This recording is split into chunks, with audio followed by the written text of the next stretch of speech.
dia Dajjal.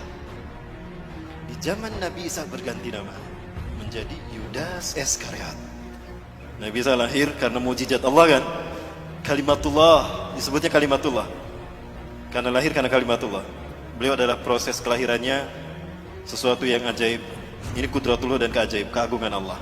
Lahir tanpa seorang ayah. Nabi Isa sejak kecil itu dipelihara oleh Nabi Zakaria. Karena Nabi Zakaria ini adalah kakeknya. Nabi Zakaria adalah pamannya Siti Maryam. Maka Nabi Isa ini adalah cucu Nabi Zakaria. Dan Nabi Zakaria saat itu melahirkan anak yang bernama Nabi Yahya. Itu hampir satu usia, satu angkatan dengan Nabi Isa. Kedua-duanya dibawa ke Baitul Maqdis, bumi Isra Mi'raj Rasulullah di Al-Aqsa. Mendengar ceramah pendeta Sanhedrin. Pendeta Sanhedrin inilah pendeta yang memalsukan Taurat menjadi Talmud. Apa yang mereka lakukan? Yuharifunal kalima am mawadih. Dia menghapuskan satu ayat dari tempatnya. Summa yaktubunal kitaba bi aidihim. Lalu dia menulis ayat dengan tangannya sendiri. Summa yaquluna hadza min indillah. Kemudian dia mengatakan ini datang dari Allah. Wa ma huwa min indillah, padahal itu bukan dari Allah. Maka setiap kali mereka ceramah tentang inilah Bapak Ibu Taurat yang Allah turunkan pada kita, itu di Masjidil Aqsa, itu di Baitul Maqdis. Nabi Isa saat itu usianya baru 9 tahun. Nah, Nabi Isa dibawa sama Nabi Zakaria ke Baitul Maqdis, mendengarkan ceramahnya pendeta Sanhedrin tentang Taurat. Ketahuan sama Nabi Isa yang seusia ini. Loh kok Taurat kayak gitu? Itu bukan Taurat. Langsung Nabi Isa seusia dedek ini naik ke atas bangku. Langsung tolak pinggang. Wailun lakum in tahu an hadhil mushkilah. Celaka kalian, berhenti dari kebusukan kalian. Innakum tuharifuna al-kalima am mawadih. Kalian telah merubah satu ayat dari tempatnya. Itu ayat kalian sendiri yang ngarang. Taurat demi Allah, bukan demikian. Aku Isa bin Maryam, Nabi dan Rasul Allah. Allah mewahyukan kepadaku bukan hanya Injil tapi juga Taurat. Taurat yang kalian maksudkan harusnya begini, bla bla bla bla bla. Setiap kali ceramah pendeta Sanhedrin itu dibantah sama Nabi Isa. Setiap kali pendeta Sanhedrin ceramah, Nabi Isa membantahnya karena mereka membohongkan Taurat. Maka apa yang terjadi? Wah, itu para pendeta Sanhedrin kumpul tuh. Ini anak iki bocah, kalau dibiarin tekor kita. Ketahuan bohongnya kita kan? Jadi gimana? Bunuh dia. Kita ini pesuruh Tuhan, gak mungkin kita membunuh orang manusia. Apalagi dia Nabi dan Rasul. Gampang. Bukan kita yang membunuhnya. Kan kita sudah terbiasa mengarang cerita. Bikin aja cerita. Cerita apa? Cerita Tuhan bingung. Pernah dengar doktrin Tuhan bingung? Dari sinilah lahirnya keyakinan agama Kristen hari ini. Dikarang cerita Tuhan bingung, disebarkan kepada manusia. Maka jadi agama sekarang. Kenapa Tuhan bingung? Bingung mikirin Nabi Adam. Udah jelas jangan dipetik tuh buah pohon kayu. Dipetik sama Siti Hawa kan? Lalu dimakan. Tuhan marah saat itu. Tuhan murka. Ketika Tuhan akan menghukum Adam, aduh kasihan Adam. Adam tuh manusia. Jangankan Adam, alam semesta aku sentil hancur. Apalagi Adam. Maka bingung Tuhan. Kok Tuhan bingung? Inilah jahatnya, inilah sesatnya mereka. Akhirnya Tuhan menemukan ide. Eureka, kata Tuhan. Aku ini kan Tuhan. Tuhan immortal, tidak mati. Kalau gitu aku saja yang dihukum. Bapak Ibu, saya sedang menceritakan satu mata ini. Dan ini Dajjal. Kita tahu pada akhirnya Samiri di zaman Nabi Musa Dajjal, dan di zaman Nabi Isa Dajjal berganti nama Yudas. Kenapa dia berganti nama? Untuk menyembunyikan identitasnya. Dan dia berganti-ganti kostum. Inilah Dajjal. Lalu kapan nanti Dajjal muncul? Saya sampaikan untuk masa kita ya Bapak Ibu sekalian. Hanya Allah yang tahu. Rasulullah memberikan ciri-cirinya. Nah, ciri-ciri itu yang akan kita bahas tuntas. Tuhan bingung tadi. Tuhan bingung tadi. Akhirnya gimana? Aku kan Tuhan, aku tidak mati. Kalau gitu aku saja yang menggantikan Adam, jangan Adam yang dihukum. Jibril, sini Jibril. Catat Jibril, bikin maklumat Tuhan. Baik Tuhan. Jibril buka laptop, ketik tuh maklumat Tuhan _2. Sampun Tuhan. Tulis Jibril, nomor 1, Tuhan menjelma menjadi manusia. Ilahul Mubasyar. Baik Tuhan, maklumat Tuhan _2. Nomor 1, Tuhan menjelma menjadi manusia. Saya siap membantah, menghujahkan ini. Jika ada orang-orang non-muslim, Kristen yang tersinggung, silakan. silakan berdebat dengan saya. Ini studi saya Bapak Ibu tentang Kristologi. Kemudian apa? Ketika Tuhan berpikir akan menjelma menjadi manusia, Tuhan bingung bagaimana turun ke bumi. Kalau turun begitu saja simsalabim, tring ada, manusia nggak akan percaya. Oh, berarti Tuhan harus menjelma menjadi manusia, lahir secara normal. Jibril, nomor 2 Jibril. Baik Tuhan, apa Tuhan? Tuhan lahir secara normal. Baik, maklumat nomor 2, Tuhan lahir secara normal. Bingung lagi Tuhan, kalau Tuhan lahir secara normal, lah siapa wanita yang layak melahirkan Tuhan? Jibril ngasih masukan sama Tuhan. Masya Allah, inilah jahatnya, sesatnya Sanhedrin. Ini mereka mengarang cerita ini. Tuhan, boleh saya interupsi ngasih masukan? Oh, apa itu Jibril? Gini Tuhan, Engkau pernah mengutus saya ke Bethlehem, ke Nazaret. Di Nazaret ada seorang wanita suci Tuhan. Dia belum pernah mengotori dirinya dan kesuciannya. Hidupnya hanya untuk ibadah kepadamu Tuhan. Siapa Jibril? Masa Tuhan tidak tahu? Nah ini sesatnya mereka kan. Apa kata Jibril? Maryam Tuhan, Maryam binti Imran. Dia wanita yang hidupnya suci hanya untuk beribadah padamu. Betulkah Jibril? Iya Tuhan. Aneh, Tuhan tidak tahu. Kurang update rupanya Tuhan dalam cerita ini. Maka apa kemudian kata Tuhan? Jibril, ihbit ilal kulli Maryam li'annani sa'anfuh min ruhi ilaiha. Jibril, turun kamu ke Maryam, sampaikan pada Maryam, kalau aku akan meniupkan sebagian ruhku ke dalam rahimnya. Maka Maryam pun hamil mengandung Yesus Kristus, melahirkan sang penebus dosa. Tuhan lahir menjelma menjadi manusia untuk menebus dosa Adam. Artinya menebus dosa manusia. Maka Tuhan harus mengorbankan dirinya demi dosa, menebus dosa manusia, agar bukan manusia yang dihukum. Inilah cinta kasih Tuhan. Betul tidak Bapak Ibu? Dari sini lahir doktrin agama ini kan? Allahu Akbar. Cerita ini pun dikarang, disebarkan kepada raja-raja Herodes, raja-raja Romawi. Yang terhasut saat itu adalah Herodes. Maka semuanya faham kalau Nabi Isa itu adalah Tuhan yang menjelma menjadi manusia. Makanya mereka mengatakan Innallaha Isa ibnu Maryam. Laqad kafara alladziina qalu Innallaha Isa ibnu Maryam. Surat Al-Maidah ya. Sungguh kafirlah orang yang mengatakan Allah itu Isa bin Maryam. Nah ini dari kalangan orang-orang ini, pendeta Sanhedrin yang di zaman Nabi Zakaria mereka memasukkan Taurat menjadi Talmud. Dan ini bujuk rayu siapa? Dajjal. Kemudian Bapak Ibu mati Allah, maka ketika cerita ini disebarkan, fahamlah Nabi Isa kalau nyawanya terancam. Maka Nabi Isa pergi meninggalkan Palestina, meninggalkan Yerusalem, meninggalkan Al-Quds, mengembara. Saat itu usianya genap 12 tahun. Mengembara Nabi Isa alaihissalam, ada satu kaum di mana kaum itu banyak yang buta sejak lahir, diobatin oleh Nabi Isa alaihissalam. Bismillahirrahmanirrahim. Diusap, sembuh. Masaha yamsahu masihan wa mashatan. Mashan wa mashatan. Diusap, mengusap itu masaha. Maka orang yang mengusap disebut masihun al-masih. Man anta? Kaifa tastati an tusliha hadzal ain? Siapa Anda? Bagaimana Anda bisa menyembuhkan kedua mata saya ini? Aina ya?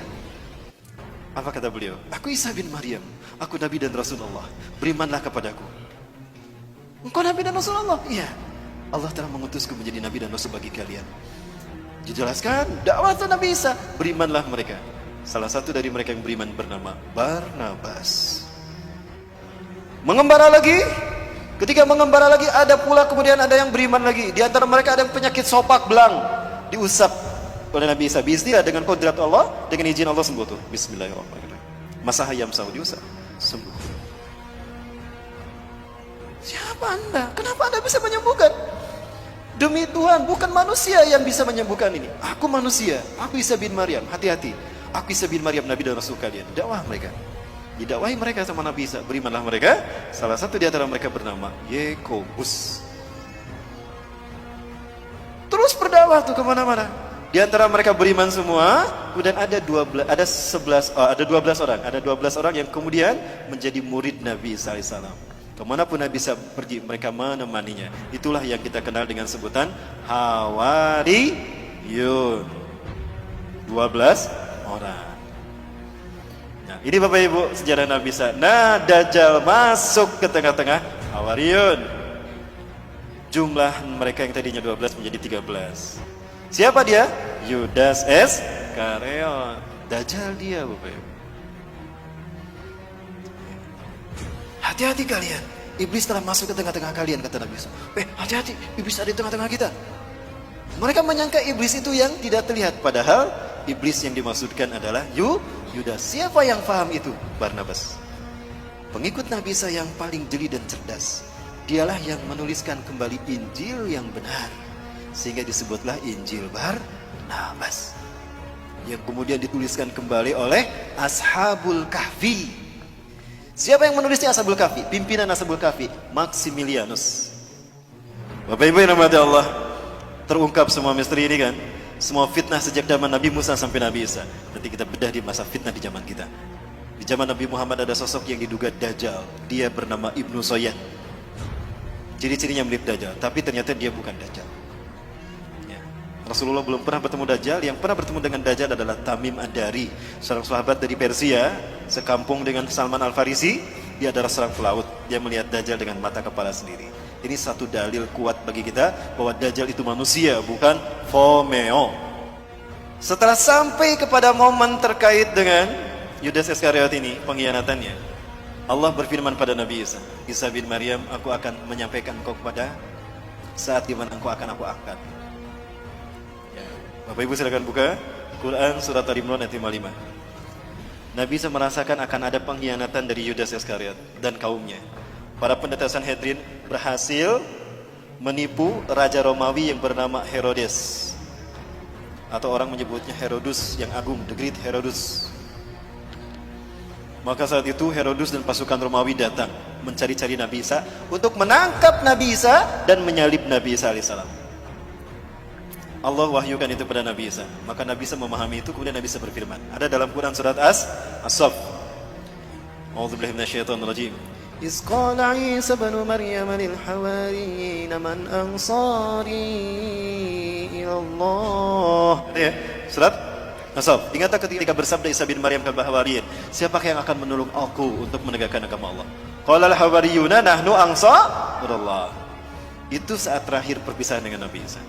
Kemudian Nabi Isa mengatakan, kelak di antara kalian ada orang yang berkhianat kepadaku dan dia menggantikan tempat kedudukanku. Ya. Kemudian apa yang terjadi Bapak Ibu? Datanglah seseorang kepada Nabi Isa dan kaumnya Hawariyun. Intabi wa antum, intabi wa antum. Bersembunyilah kalian, bersembunyilah kalian. Wa anta ya Masih Nabi Allah. Anda juga wahai Nabi Allah. Anda harus bersembunyi. Kenapa? Sesungguhnya Herodes dan tentaranya Romawi dan juga para pendeta Sanhedrin sekarang datang untuk menyangkap Anda dan menyalib Anda Tuanku. Maka Nabi Isa kemudian memerintahkan kaumnya bersembunyi, termasuk Nabi Isa pun bersembunyi. Bersembunyilah semuanya. Nah, Herodes bilang, aku tahu kalian bersembunyi di sekitar sini. Begini saja, kata Herodes, aku tawarkan dengan bijaksana. Siapa di antara kalian yang mau memberitahukan di mana Al-Masih bersembunyi? Aku tidak akan menangkap kalian. Yang aku butuhkan Al-Masih. Siapa di antara kalian yang mau memberitahukan kepadaku di mana Al-Masih bersembunyi? Aku akan berikan dia sepertiga harta kerajaan Pontius Pilatus atau harta kerajaan Herodes. Dan aku akan mengangkatnya sebagai patih kerajaanku. Yudas Iskariot, Dajjal. Aku butuh kekuasaan untuk mempengaruhi manusia. Dan aku butuh harta untuk keliling dunia. Kalau gitu aku saja yang memberitakan. Pucuk dia cinta ulam. Tiba kata dia. Keluarlah dia. Berbicara kepada Herodes. Ya, berbicara kepada siapa? Herodes, Raja Romawi. Aku tahu di mana Al-Masih bersembunyi. Ikuti aku. Ketika dia akan masuk ke tempat Nabi Isa bersembunyi, di situ Allah berfirman kepada Nabi Isa.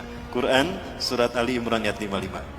Iz qala Allahu ya Isa. Iz qala, ingatlah ketika berfirman. Ingatlah Muhammad qala ketika berfirman. Siapa? Allah. Ya Isa, hai Isa, ini mutawaffika. Kalimat mutawaffika, wafat itu bukan berarti mati. Sesungguhnya aku akan mewafatkan kau. Itu artinya bukan mematikan kau. Wafat tidak selamanya artinya mati. Di dalam surat Al-An'am ayat ke-60 Allah berfirman, A'udzubillahi minasyaitonir rajim. Wa huwal ladzi yatawaffakum bilail wa ya'lamu ma jarahtum fil nahar. Dialah Allah yang telah menidurkan engkau di waktu malam dan Allah mengetahui apa yang kalian lakukan di waktu siang. Artinya wafat ini bisa berarti tidur. Berarti Nabi Isa kalimat ini mutawafika, sesungguhnya aku akan menidurkan engkau Isa. Jadi Nabi Isa ditidurkan, tidak dimatikan. Wa rafuka ilayya, dan aku akan mengangkatmu ke sisiku. Artinya Nabi Isa diangkat dengan fisiknya. Wa mutahhiruka minal ladzina kafaru, dan aku akan membersihkan namamu dari orang-orang kafir. Yang bergelar Al-Masih itu bukan Dajjal, tapi Nabi Isa alaihi salam. Allah tunjukkan nanti, makanya Allah turunkan siapa sesungguhnya yang bergelar Al-Masih dan siapa sebetulnya yang menebar fitnah atas nama Isa bin Maryam. Maka Nabi Isa diturunkan untuk membunuh Dajjal. Di mana Nabi Isa akan membunuh Dajjal? Di Aleppo, Suriah, Damaskus, di Masjid Umawi, masjid yang bermenara putih. Saat itu kaum muslimin akan melaksanakan salat subuh berjamaah. Ketika itu qomat sudah dikumandangkan. Wa imamukum al-Mahdi, imam kalian al-Mahdi, kata Rasulullah. Ini ada dalam syarah Sahih Muslim, syarah Syekh An-Nawawi. Kata Imam Mahdi, "Stawu subuhakum tarasu'atadu." Luruskan, dapatkan saf kalian. Ketika sedang meluruskan saf, maka fanazala Isa bin Maryam. Turunlah Isa bin Maryam. Memegang sayap dua malaikat ala janahain malakain. Apabila melihat ke bawah bersatuan air tanda beliau telah berwudu. Apabila melihat ke atas beliau menjatuhkan sesuatu mirip mutiara. Kemudian maka ketika Yudas masuk, Nabi Isa ada tidak di sini? Tidak ada, karena Nabi Isa sudah diangkat Allah ke langit. Maka ketika Yudas masuk, ditemukan nggak Nabi Isa? Tidak ada. Nah, ketika dia di dalam, dia mengalami apa yang Allah bahas dalam Quran surat An-Nisa ayat 157. Wa qalihim inna qatalnal masih Isa ibn Maryam Rasulullah. Wa ma qataluhu wa ma salabuhu. Ya. Mereka tidak membunuhnya, kata Allah. Berarti mati tidak? Tidak, kan tidak dibunuh.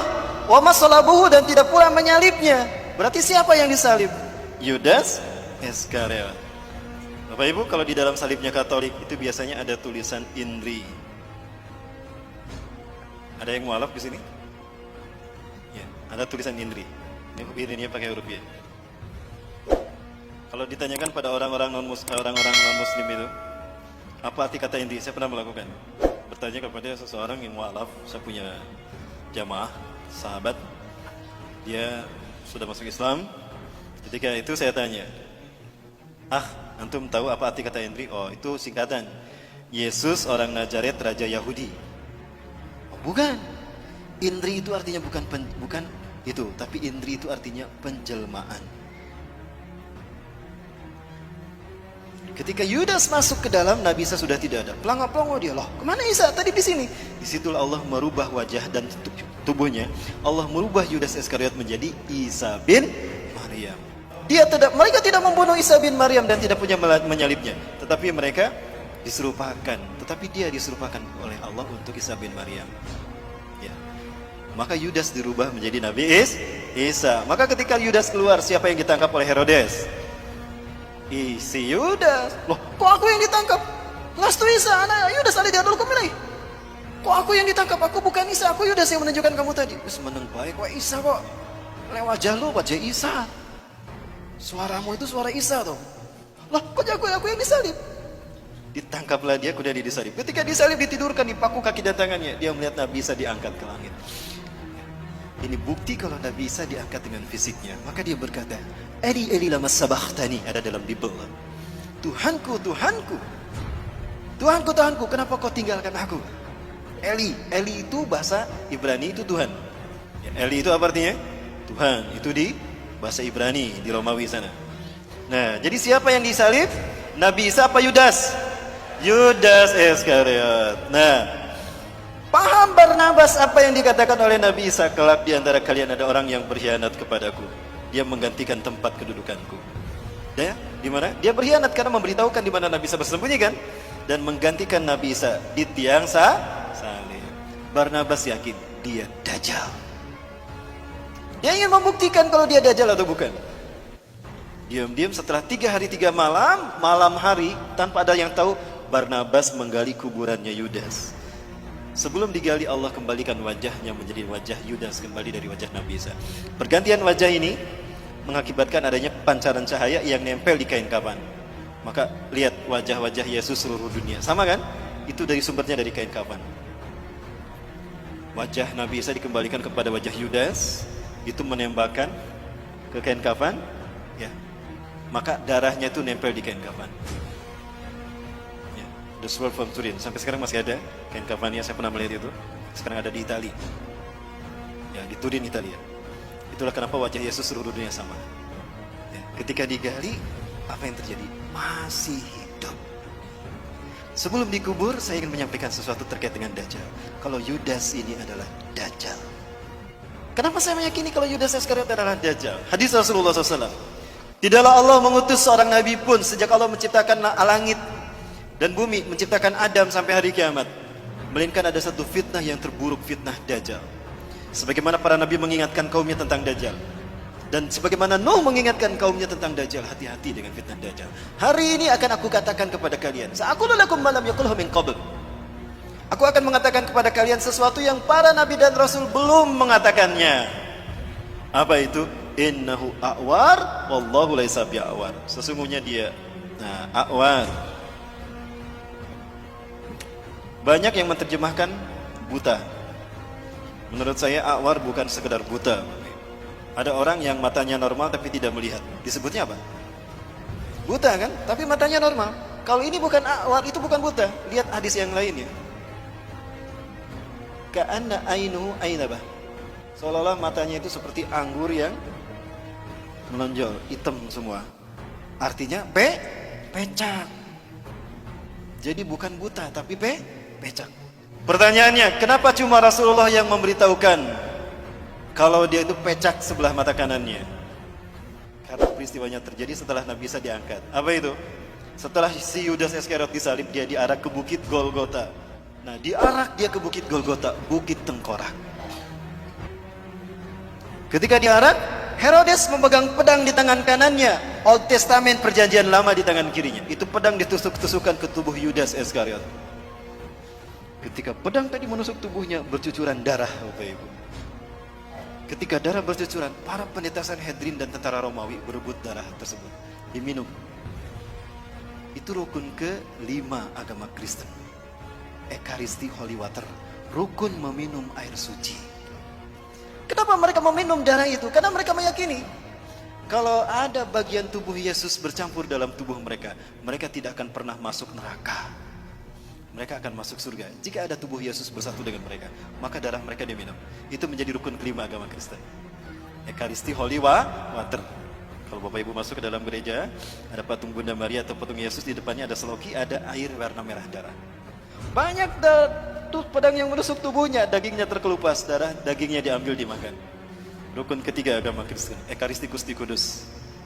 Selesai kebaktian, mereka berbaris untuk keluar, pendeta pastor pegang nampan di depannya kan, bagi-bagi kue kecil. Nah, salah satu tusukan pedang itu menusuk mata kanan Yudas Iskariot. Inilah yang Rasulullah katakan, hari ini aku akan beritakan pada kalian sesuatu tentang Dajjal yang para nabi belum memberitahukannya. Dia itu pecak sebelah mata kanannya, dan Allah tidak pecak. Kenapa cuma Rasul yang memberitahukan? Karena hilangnya mata kanan Dajjal, rusaknya mata kanan Dajjal terjadi setelah Nabi Isa diangkat. Jadi siapa yang memberitahukan kepada umat manusia berikutnya? Nabi Muhammad SAW. Jadi siapa yang disalib? Yudas atau alias Dajjal. Orang Kristen pun yakin dia akan turun. Bapak Ibu, di HP saya ada tayangan dalam bahasa Inggris. Ternyata mereka sudah yakin betul bahwa Tuhan yang mereka sembah itu salah. Bahwa Tuhan yang mereka sembah itu ternyata adalah dalam menurut umat Islam. Dan mereka yakin sebentar lagi Isa yang sesungguhnya, the truth, Al-Masih will come to kill this Antichrist. Itu kata mereka. Saya tunjukkan, ini adalah masjid yang menjadi tempat pertemuan Nabi Isa alaihissalam dengan Dajjal. Rasulullah SAW menyebutkan saat itu kaum muslimin akan melaksanakan salat subuh. Wa imamukum al-mahdi, dan imam kalian adalah al-mahdi. Ketika qomat tadi kan Nabi Isa turun ya. Nah, Nabi Isa turun. Di mana turunnya? Di masjid Indal Manaratil Bayda, di masjid bermenara putih Syarqiyah Damaskus, di Damaskus Timur. Ketika Nabi Isa turun, kata Imam Mahdi, "Ta'ali Nabi Allah, salilana." Mari Kanjeng Nabi, imami kami salat. Imam Mahdi mundur. Ternyata Nabi Isa tidak mau jadi imam salat. Didorong tuh Imam Mahdi oleh Nabi Isa. La taqaddam hadhihi uqimat laks. Ya. Tukrimatullah la hadhihi ummah inna ba'dakum li ba'din umara. Tidak, umat ini untuk Anda. Maju ke depan. Andalah imam mereka. Karena sebagian dari kalian ada pemimpin sebagian hari. Inilah kemudian Allah berikan pada umat ini. Allahu Akbar. Nabi Isa sholat di belakang Imam Mahdi. Apakah Imam Mahdi lebih mulia dari Nabi Isa? Tidak. Pelajari Quran surat Ali Imran 81-82. Itu jawaban kenapa Nabi Isa tidak mau menjadi imam sholat. Selesai melaksanakan sholat berjamaah subuh, imamnya Imam Mahdi. Apa kata Nabi Isa? Iftahil bab, buka pintu masjid itu. Ketika dibuka pintu masjid ini, ternyata tampaklah Dajjal dengan 70.000 Yahudi Isfahan dari lembah Isfahan, Iran. Inilah kenapa Iran menjadi Syiah, karena Syiah ciptaan Dajjal. Begitu dibukakan, kaget Dajjal ketika ada Nabi Isa di dalam. Aduh, malaikat maut sudah datang. Merinding dia, kata Rasulullah. Mencair dia seperti garam yang terkena air. Rasulullah menyebutkan, harumnya tubuh Nabi Isa tercium sampai sejauh mata memandang. Dan jika orang wa in yahusumul kafirun matu baghtatan. Jika orang kafir mencium bau harumnya Nabi Isa, tubuhnya maka mati seketika. Itu barisan depannya mati semua, plak, mati. Sisanya mereka lari tunggang langgang. Dajjal sendiri itu merinding dia. Lari dari Aleppo, lari ke Israel, Bapak Ibu. Cepat dia larinya. Begitu lari ke barat ada Nabi Isa. Aduh, ada Nabi Isa. Lari ke timur ada Nabi Isa. Lari ke utara ada Nabi Isa. Dia bingung melarikan diri kemana. Saking takutnya dia mencair tubuhnya. Artinya deras mengalir keringatnya.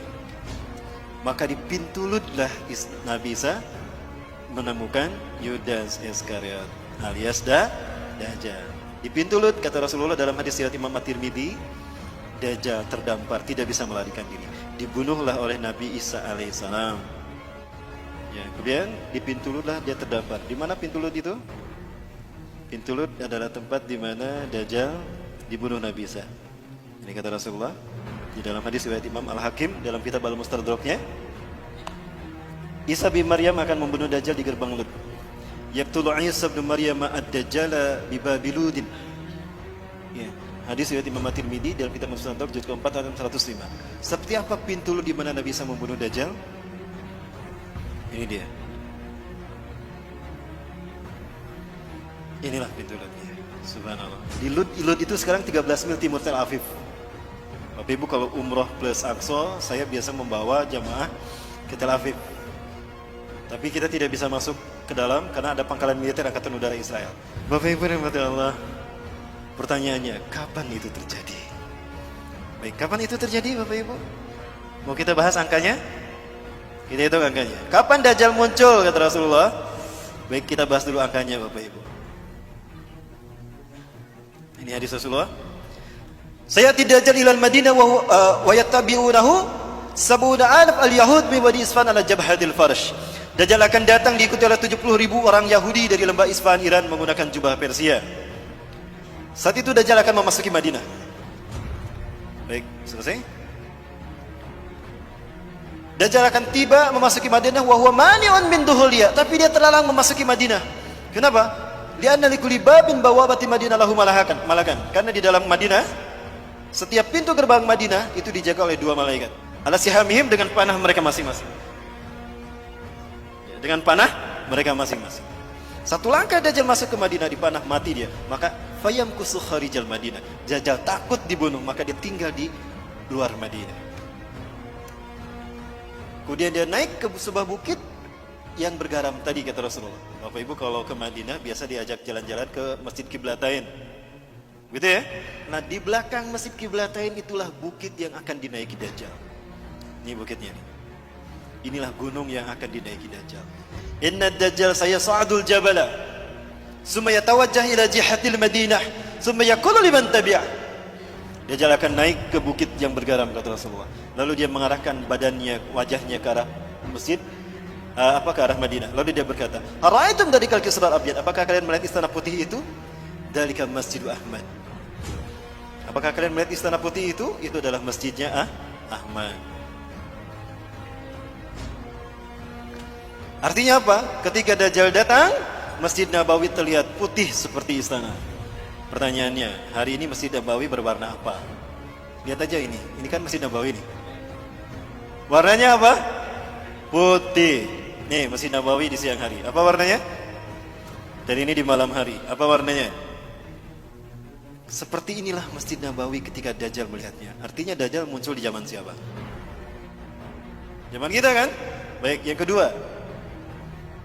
Sayati al-Masjid Dajjal wa huwa mani'un min dukhulil Madinah. Wa laha sab'atu abwab. Dajjal akan datang ke Madinah. Saat itu Madinah punya 7 pintu gerbang. Yang setiap gerbangnya dijaga dua malaikat dengan panah mereka. Pertanyaannya, hari ini Madinah berapa pintu gerbangnya? Kata Rasulullah, kalau pintu gerbang Madinah sudah ada 7, itu hari di mana Dajjal akan datang. Pinten bu? Sudah 7. Hari ini Madinah sudah punya 7 pintu gerbang. Jadi Dajjal muncul di zaman siapa? Baik Bapak Ibu. Peristiwa tadi, sholat berjamaah subuh, lalu Nabi Isa turun dan Dajjal Allah pertemukan dengan Nabi Isa. Lalu Nabi Isa membunuh Dajjal. Di pintu Lut tadi Nabi Isa membunuh Dajjal. Kamu yang menuduh saya Tuhan, terus cabut lagi. Padahal kamu adalah makhluk terkutuk. Terus, gitu Dajjal. Menyakitkan sekali. Begitu dahsyat, hebat dan kuatnya Nabi Isa membunuh Dajjal. Sampai darahnya terciprat pada pasukannya. Kapan itu terjadi? Baik, kita hitung ya. Hanya Allah yang tahu, tapi Rasulullah memberikan kisi-kisi pada kita. 100 tahun sekali Allah akan membangkitkan seorang mujadid reformis. Bukan Nabi, bukan Rasul, tapi mujadid yang tugasnya satu, membersihkan Islam dari ajaran sesat. Islam bersih sebagaimana Rasulullah dan para sahabat dulu. Kemudian Imam Mahdi ini, mujadid ini akan membuat Islam memimpin dunia. Seluruh dunia akan dipimpin oleh Islam. Itu 100 tahun sekali terjadinya setelah Rasulullah wafat. Pertanyaannya, abad kejadian Islam sebelum kita siapa? Turki Utsmani. Turki Utsmani berakhir di tahun berapa? 1924. Baik, andaikan ini abad kejayaan Islam sebelum kita. Sepakat ini abad kejayaan Islam sebelum kita? Tambah 100, berapa? Berapa? 2024. Saiki tahun pinten mas? 2019. Berapa tahun lagi? 5 tahun lagi. 5 tahun lagi? Berarti ini adalah tahun tersulit bagi kita tinggal di muka bumi. Bapak Ibu sekalian, 5 tahun ini saya potong menjadi 3. Kenapa 3? Ini kata Rasulullah dari hadis riwayat Abi Umamah. Betulkah 3 tahun lagi? Nantikan di episode yang akan datang. Barangkali itu dulu Bapak Ibu yang dapat saya sampaikan, lebih dan kurangnya mohon maaf. Yang benar dari Allah, yang salah ada kutipan saya pribadi dan saya beristighfar, astagfirullahaladzim. Ya, terima kasih Bapak Ibu. Hadanallahu wa yakum. Assalamualaikum warahmatullahi wabarakatuh.